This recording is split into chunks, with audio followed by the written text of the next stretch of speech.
সাব্বির আবার কামব্যাক করবে ইনশাআল্লাহ। 7-8 জাকির আলী অনেক মাহিদুল ইসলাম অঙ্কন ওদেরকে রিপ্লেস করে সাব্বিরকে আমরা চাই। আমিশের ব্যাটিং কেমন লাগলো? আসসালামু আলাইকুম। আলহামদুলিল্লাহ ভালোই লাগছে আজকের জন্য ব্যাটিং। প্রতিটি ম্যাচে কিন্তু নাইম শেখ ভালো ব্যাটিং করতে চায়। দুর্ভাগ্যজনক মানে এটা দলটা কিরম পড়ে আছে এর জন্য হয়তো ভালো করতে পারে নাই। ইনশাল্লাহ আরও ভালো করতে পারবে, কিন্তু জাতীয় দলে চাই ভালো করতে পারে, খালি বিপিএলে করলে হবে না। আমাদের একটাই প্রবলেম, এক ম্যাচ ভালো করলেই যেকোনো প্লেয়ার মাথায় তুলিয়ে লাই, আর তখন বাধ্য পরম যখন জাতীয় দলে যায় তখন আর রান করতে পারে না। আমরা চাই সব সময় জাতীয় দলে রান করতে চাই ভাই। বিপিএলে আমরা ভালো চাই না, কিন্তু জাতীয় দলে ভালো করতে চাই। আমরা দেশ আগে, পরে বিপিএল, আগে দেশ ভাই, তারপর বিপিএল। সবাই তো বলতেছে যে বিশ্বকাপ দলে সাব্বির আছে, আপনার কি মতামত? সাব্বির হোসেন এরা তো ভাই 2-3টা ম্যাচ কিন্তু এর পারফরমেন্স ভালো করতেছে না। 2টা ম্যাচ কিন্তু চাই অবশ্যই একবার সুযোগ দেওয়া দরকার, কিন্তু করে জাতীয় দলের মধ্যে একবার সুযোগ দেওয়া দরকার। তো বিসিবির কাছে আবেদন, আমার কিন্তু পছন্দের প্লেয়ার খুব, কিন্তু ওর ফ্রেন্ড কিন্তু আমি সাব্বির হোসেনের কিন্তু আগে শামীম হোসেন পাটোয়ারিকে চাই ভাই, অসাধারণ প্লেয়ার কিন্তু শামীম হোসেন পাটোয়ারি। জাকির আলী অনেক থাকবে? আশা তো থাকার জন্য, বাট খেলা যে আরও ভালো করতে হবে এই জাতীয় দলে চান্স পাওয়ার জন্য, আর এই ধারাবাহিকভাবে ভালো করতে হবে, তাহলে ইনশাল্লাহ হয়তো চান্স পেয়ে যেতে পারে। কি মনে হবে কাকে চান আসলে জাতীয় মানে বিশ্বকাপের দলে? বিশ্বকাপ দলে আসলে আমি যাকে চাই সে হলো যে ভালো খেলবে, আমি তাকে চাই। আমি কোনো সাব্বির বা কোনো আইকন কোন প্লেয়ার চাই না, যে ভালো খেলবে বিপিএলে, যে ভালো খেলবে আমি তাকে চাই। কি মনে হয় ভাই, মানে আজকের ম্যাচে কেমন লাগলো? ঢাকা তো সহজে হেরে গেল। ম্যাচটা আসলে যতটা মনে করছিলাম এনজয় হবে ততটুকু এনজয় হয় নাই, আর একটু বড় হইলে ভালো হইতো। তবে মনে করেন চট্টগ্রাম ফিনিশিংটা খুব সুন্দর দিছে, 0 উইকেটে জয় করছে, আর নাইম শেখের ব্যাটিং খুব ভালো লাগছে। নাইম শেখ বুঝালো কিনা যে 20 টাকা তার দাম হওয়া উচিত?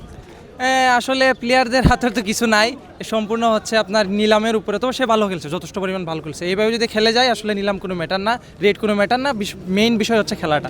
আমরা চাই প্লেয়ার ভালো খেলুক, দাম যাই হোক না কেন, খেলাটা হচ্ছে মেইন বিষয়। ভালো করে টুর্নামেন্টে ভালো করে না ভাই, আমরা সাব্বিরকে স্কোয়াডে চাই, টি20 সাব্বির ভাইকে স্কোয়াডে চাই। ওইটাই।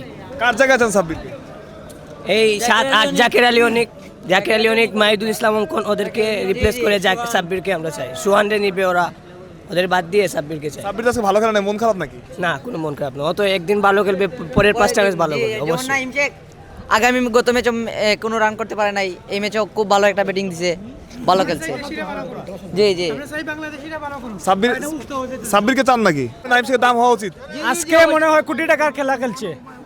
আজকে মনে হয় আমাদের নাইম ভাই 1 কোটি টাকার ভালো খেলতে পারে না, সাব্বিরের জন্য হতাশ না, সাব্বির আবার কামব্যাক করবে ইনশাআল্লাহ। সাব্বির অবশ্যই ভালো প্লেয়ার, সাব্বির, তাকে একটু সময় দিতে হবে, খারাপ তো সবারই যায়, ভালো দিকে অবশ্যই আসবে। সাব্বিরকে আমরা আসলে টি20 ওয়ার্ল্ড কাপের দলে চাই। কি মনে হয় সাব্বির কি সুযোগ পাবে? জি ইনশাআল্লাহ সাব্বির হোসেন অনেক ভালো খেলবে, এটাই আমাদের প্রত্যাশা। সাব্বিরের কামব্যাক চাই আমরা ইনশাআল্লাহ, সাব্বিরের কামব্যাক একদিন হবে। ভাই নাইম শেখ, কোটি টাকার নাইম শেখ, এবং তার ব্যাটিংটা আসলে কেমন লাগলো, এবং নাইম শেখ বোঝালো কিনা যে আসলে তার দাম 20 টাকা হওয়া উচিত? হ্যাঁ ভাই, অসাধারণ লাগলো নাইম শেখের ব্যাটিং। তো আমরা নাইম শেখকে এই ব্যাটিংটাই দেখতে চাইছিলাম, মানে জাতীয় দলে কিভাবে কামব্যাক করা লাগে নাইম শেখে আজকে দেখিয়ে দিল এই ম্যাচের মাধ্যমে। তো আমরা আশাবাদী ইনশাআল্লাহ নাইম শেখ যেন জাতীয় দলে চান্স পায়। সাব্বিরকে চান কিনা? অবশ্যই সাব্বির তো সাব্বিরকে নিয়ে আসছি। আমাদের হবিগঞ্জের ক্রিকেট টিম সাব্বিরের বিগ ফ্যান, আমরা হবিগঞ্জ থেকে আসছি। আমরা সাব্বিরকে আমরা নেক্সট জাতীয় দলে দেখতে চাই। সাব্বিরকে শান্তর যে শান্তর 2026 টি20 বিশ্বকাপ কাজে লাগাইতে পারবো, আমরা শান্তরে চাই। দল চাই যে জাকির আলী অনেকের জায়গাতে আমরা সাব্বিরের দল চাইরাম, সাব্বিরের পাওয়ার হিটিং ভালো আছে এবং সাব্বিরের অনেক অভিজ্ঞতা আছে, তাই আমরা সাব্বিরের দল চাইরাম। আর জাকির আলী অনেকের বর্তমান পরিস্থিতি তার অনুকূলে নাই, ব্যাটিং তার তেমন সুবিধা নাই, অফ সাইডে দিয়ে খেলতে পারে না, তাই আমরা মনে করাম সাব্বিরও বেটার হইব আমরা টি20 ওয়ার্ল্ড কাপও সব থেকে স্টাইলিশ বেটার এবং সক্কার লাগি সাব্বিরই সেরা। নাইম শেখের ব্যাটিংটা কেমন লাগলো আজকে? নাইম শেখের মোটামুটি ভালো লাগছে, ও 1 কোটি 10 লাখ টাকার প্লেয়ার, এই মনে হয় সম্ভবত এটাই রিজার্ভ করে, ও ভালো ব্যাটিং করতে পারতেছে না, বাট প্রিমিয়ার লিগে সে ভালো খেলে আমরা জানি। তবে মনে হয় টাকার একটা চাপে সে হয়তো ভালো খেলতেছে না, আশা করি নেক্সট টাইমে ভালো খেলবে। আজকে ভালো খেলছে, ভালো লাগছে।